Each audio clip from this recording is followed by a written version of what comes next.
Berlatar pada tahun 80-an, kisah akan berfokus pada seorang pria bernama Bruno yang diketahui sedang merencanakan sebuah perampokan di supermarket bersama Drago sahabatnya yang dengan tenang membawa semua uang tanpa menimbulkan masalah ataupun menyakiti orang lain. Mesdames et messieurs, personne ne bouge, c'est un neuf. Non, merci. Merci, madame. Bonne journée, désolé du dérangement, et je vous dis à bientôt. Di luar, sudah ada seorang wanita bernama Anne yang menunggu untuk melarikan diri. Ia langsung bersiap memacu mobilnya setelah melihat kedua temannya datang.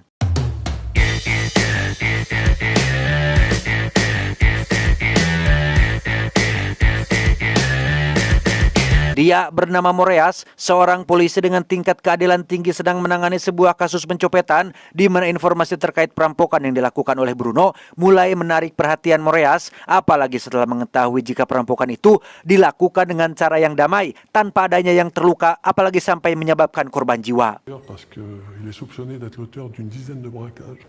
Putain, des blessés, des morts. Zéro. Bruno merupakan seorang mantan pasukan khusus dari unit parasut asing. Ia pernah dipenjara ketika usianya masih remaja karena mencuri dan setelah keluar dari militer, Bruno sudah terlibat puluhan perampokan bersama kelompoknya. Pola yang dilakukannya selalu sama, 2 orang masuk ke dalam serba dan satunya lagi akan tetap menunggu di dalam mobil agar lebih mudah melarikan diri. Non, franchement, tout est possible, mais... Non, laisse-moi la photo. Ah, ok. Semua petunjuk itu rupanya berasal dari 2 orang saksi yang pernah melihat aksi Bruno beberapa kali. Bukannya menjelaskan kronologi terkait perampokan itu, para saksi yang ternyata merupakan seorang perempuan pun malah lebih fokus memandangi foto Bruno sambil mengagumi ketampanannya yang luar biasa. Ah, merci, mesdames. Bruno dan Anne rupanya adalah pasangan kekasih yang saling mencintai. Hal itu terbukti dengan mereka yang selalu bermesraan dimanapun dan kapanpun ketika ada kesempatan. Je les ferai tout un jour. Saat sedang bersantai, mereka bertiga kedatangan tamu yang tiada lain adalah pacar si Drago. Sejak hari itu, pacarnya mulai tinggal dan menghabiskan waktu bersama mereka dengan dipenuhi canda, tawa, dan kebahagiaan. C'est beau ici. Ah, je suis contente de vous voir. Sauter dessus comme ça, comme ça. Di saat sedang bersamaan dengan pacarnya itulah, kita akhirnya tahu siapa Bruno yang sebenarnya. Ia ternyata melakukan pencurian dan membagikan hasilnya pada orang lain, entah dengan cara apa, tapi yang pasti orang-orang tidak mengetahui jika apa yang mereka makan saat ini merupakan hasil dari perampokan. On a offert un tas de paniers de quoi. Communiste. Non, c'est pas ça. Hari-hari berikutnya mereka lewati dengan ribuan perampokan, entah berapa puluh tos serba yang dirampok, tapi yang pasti Bruno CS belum pernah sekalipun bermasalah dengan polisi yang membuat mereka bisa merajalela dan merampok tos serba manapun yang mereka mau.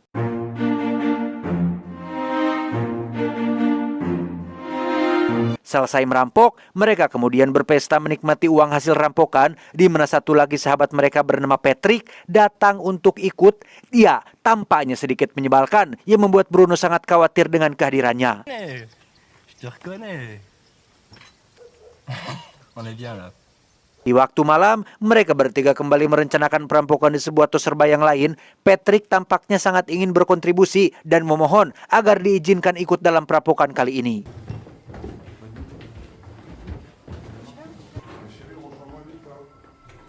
Entah apa yang Patrick pikirkan, mungkin karena terlalu grogi atau deg-degan, ia malah main jarum untuk berjaga-jaga yang katanya bisa membuat dia tenang tanpa mengingat beban pikiran yang cukup berat. Esoknya, Patrick terlihat seperti orang linglung. Ia marah-marah kepada Sandra yang membuat keadaan sangat tidak kondusif. Hal itu membuat semua orang sangat ketakutan, terutama seorang kasir wanita yang mempunyai asma. Patrick gelap mata oleh wanita itu dan...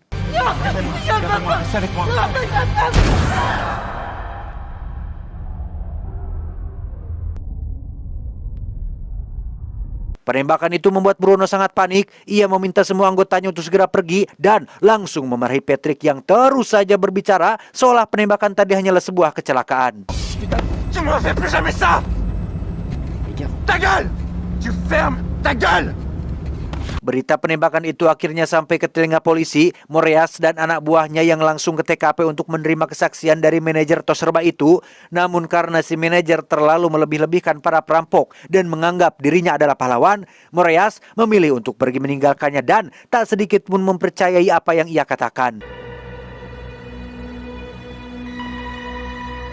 Berlokasi di sebuah klub malam, mereka semua berpesta untuk merayakan keberhasilan, di mana momen ini telah tak sengaja mempertemukan mereka semua dengan seorang pemuda bernama Steve, yang setelah ditelusuri, si Steve ini orang yang aman dan tidak mencurigakan, sehingga dengan alasan butuh orang, Bruno mengajak Steve bergabung dalam perampokan di sebuah toko emas. Écoute, pas sûr que ça te branche, mais si tu veux travailler avec moi, j'ai peut-être un truc qui se profile. Beralih ke Moreas yang masih berambisi menangkap Bruno dan kawan-kawan sampai akhirnya bertemu dengan seorang pemuda rambut pirang yang mengaku tahu siapa pelakunya, sehingga tak butuh waktu lama Bruno dan kawan-kawan ditangkap, terkecuali Steve yang tidak diketahui keberadaannya.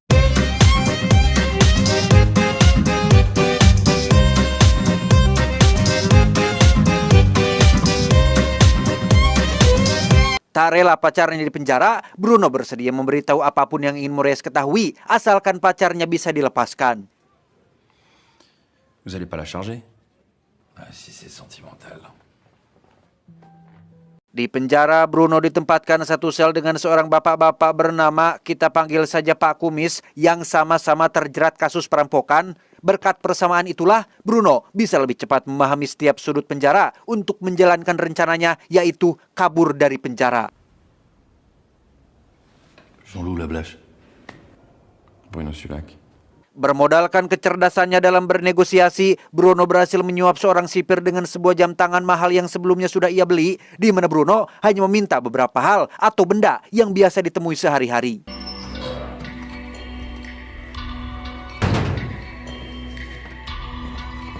Beberapa hari berlalu setelah semua persiapan sudah matang, Bruno dan Pak Kumis mulai melakukan aksi pelarian dengan akan melewati pagar menggunakan tali. Namun ketika Bruno sudah berhasil melewatinya, para petugas keburu datang yang membuat Pak Kumis gagal ikut pelarian. Arrache-toi, Bruno. Arrache-toi, mon frère. Jean-Loup, arrache-toi. J'y arriverai pas. Je viens te chercher. Jean-Loup, je reviens te chercher.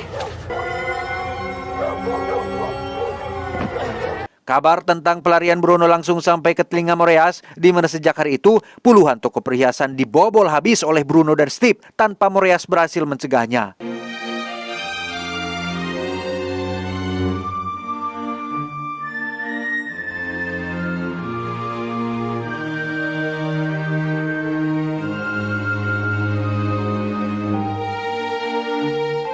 Sejak itulah, Moreas semakin terobsesi untuk menangkap Bruno, apalagi setelah terbit koran yang memuat nama Bruno, sang bintang, akibat rentetan pencurian yang sudah ia lakukan.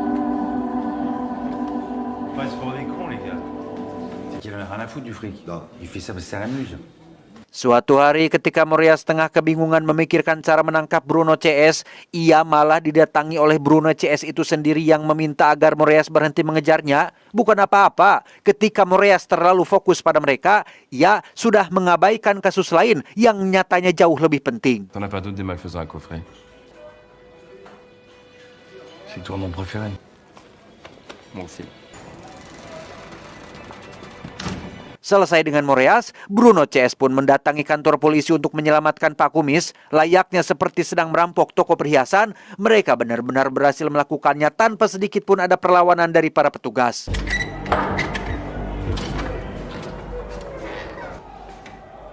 T'es un fou.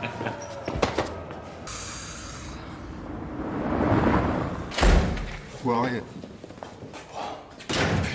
Dalam perjalanan, Bruno memberikan identitas baru untuk Pak Kumis beserta sejumlah uang untuk kebutuhannya pindah ke Brazil. Ia berjanji akan segera datang menyusul setelah selesai dengan urusannya di Perancis. On te rejoint bientôt. Merci. Selesai dengan Pak Kumis, Bruno menghubungi seorang pengusaha yang mengaku siap menadah semua perhiasan hasil perampokan. Mereka janjian ketemuan di sebuah museum tanpa sadar jika pengusaha tersebut ternyata adalah cepu yang sengaja disetting untuk menangkapnya. Demain, midi, Centre Pompidou. Allez, on fait comme ça. Keesokannya di museum, Bruno langsung melakukan transaksi singkat dengan si pengusaha yang ketika transaksi itu sudah selesai dilakukan, tiba-tiba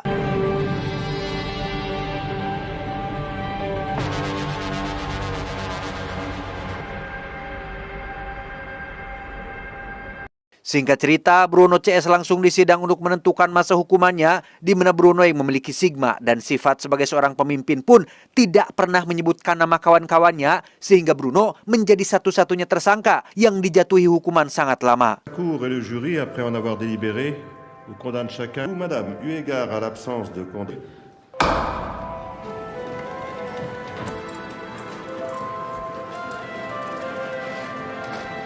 Dalam perjalanan menuju penjara, Bruno CS dikawal ketat oleh kepolisian, di mana Bruno sendiri terlihat sedang bermain kartu dengan Moreas, sembari membahas tentang kehidupan masing-masing. Tu penses vraiment que tu aurais fait un bon flic? Ah ça oui. Pourquoi t'as déserté de la Légion? Dan siapa yang menduga jika Steve terlihat sudah berada di luar dengan misi penyelamatan yang setelah beres dengan para petugas, Drago mengaku sudah capek terus melakukan semua ini. Ia memutuskan untuk berhenti dan akan pergi dengan jalan ninjanya sendiri. Bonne journée.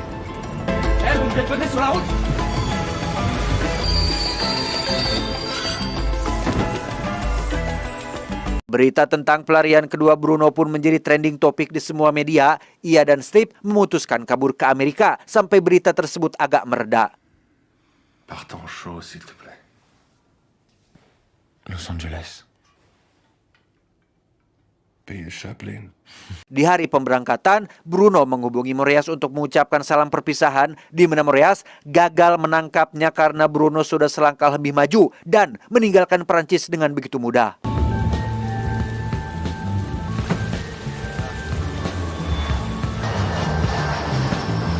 Patrick menghilang bak di telan bumi, sedangkan Anne menjalani kehidupannya dengan normal. Ia rutin mendatangi kantor polisi untuk memenuhi kewajibannya menempuh pembebasan bersyarat sambil terus menunggu kepulangan Bruno yang sampai saat ini masih berada di Amerika Serikat.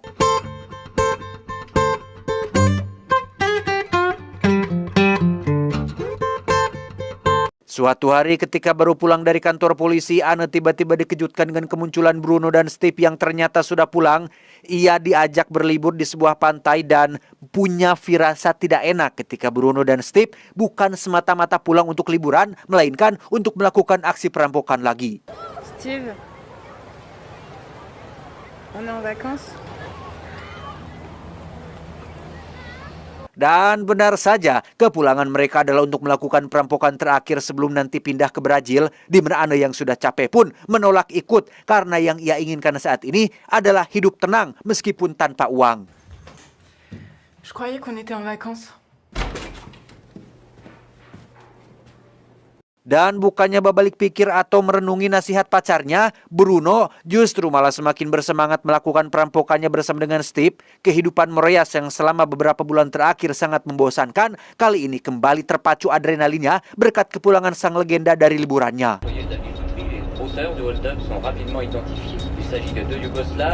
Selesai dengan perampokan, Bruno menghubungi Moreas untuk janji ketemuan, bukan untuk membicarakan hal yang penting, tapi hanya untuk sekedar bercengkrama setelah lama tidak bertemu. Bon alors, laisse-moi te dire un truc, si je te trouve pas, je démissionne.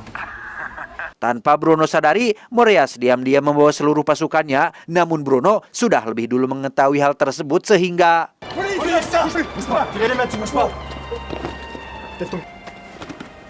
Mais t'es qui, toi? Qui t'a demandé de livrer ça? Ton service. Gagal ketemuan di kafe, Bruno tak menyerah begitu saja. Ia masuk ke dalam mobil Moreas saat sedang lampu merah hanya untuk menyapa, sekaligus mendeklarasikan kemenangannya yang sampai detik ini selalu berhasil lolos dari tangkapan polisi. Allez. Comment ça va? Layaknya kepada seorang teman, Bruno menceritakan semuanya, semua rencananya, yaitu pergi ke Brazil untuk menemui Pak Kumis yang sudah di sana duluan.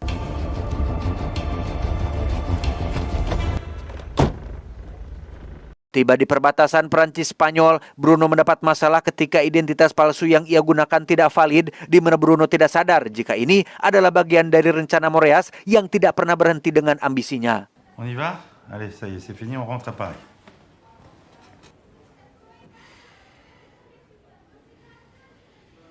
Di persidangan yang entah keberapa kalinya, Bruno kali ini langsung dijatuhi hukuman 9 tahun penjara. Ia akan dipenjara di Play Moregus atau bisa disebut sebagai Nusa Kambangannya negara Prancis yang bisa masuk dengan mudah namun cukup mustahil untuk bisa keluar. Mendengar Bruno akan dipenjara lagi, Steve buru-buru meminta bantuan jaringannya untuk melakukan misi penyelamatan. Namun saat ia akan kembali ke hotel, tiba-tiba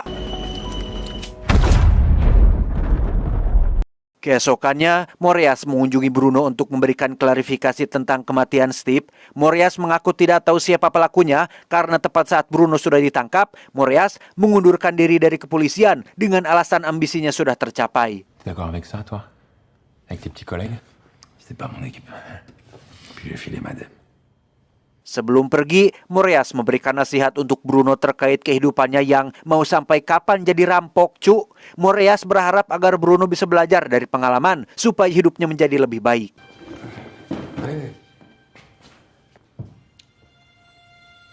Tu reviendras? Ouais. Dan karena memang wataknya keras kepala dan masih mengikuti hawa nafsu, Bruno sama sekali tidak menggubris nasihat dari siapapun. Ia lagi-lagi merencanakan pelarian dengan metode yang sama, yaitu menyogok para sipir untuk bisa kabur dari penjara. Tout est en place, Bruno. Tu t'écartes surtout pas du plan.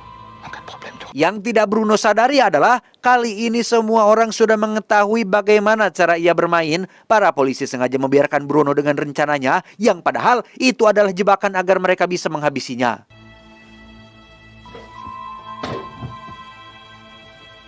Tiba hari pelarian, Bruno langsung keluar dari selnya dan melewati rute sesuai arahan dari rekannya. Namun alangkah terkejutnya Bruno saat baru menyadari jika rute tersebut sudah diblokir sehingga membuatnya harus bersembunyi di dalam lemari.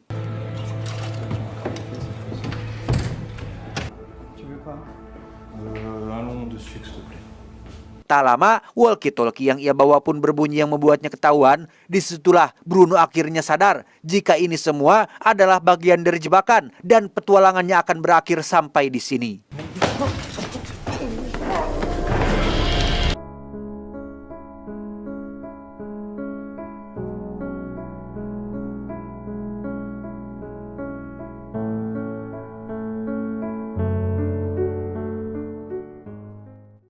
Setelah Bruno tewas dipukul ramai-ramai, kita akan beralih ke Anne yang sedang mengasingkan diri di tempat damai. Sesuai amanah yang sudah dititipkan, Anne tetap menjaga barang pemberian Bruno dan berharap menemukan kebahagiaan tanpa adanya sosok kekasih di sampingnya.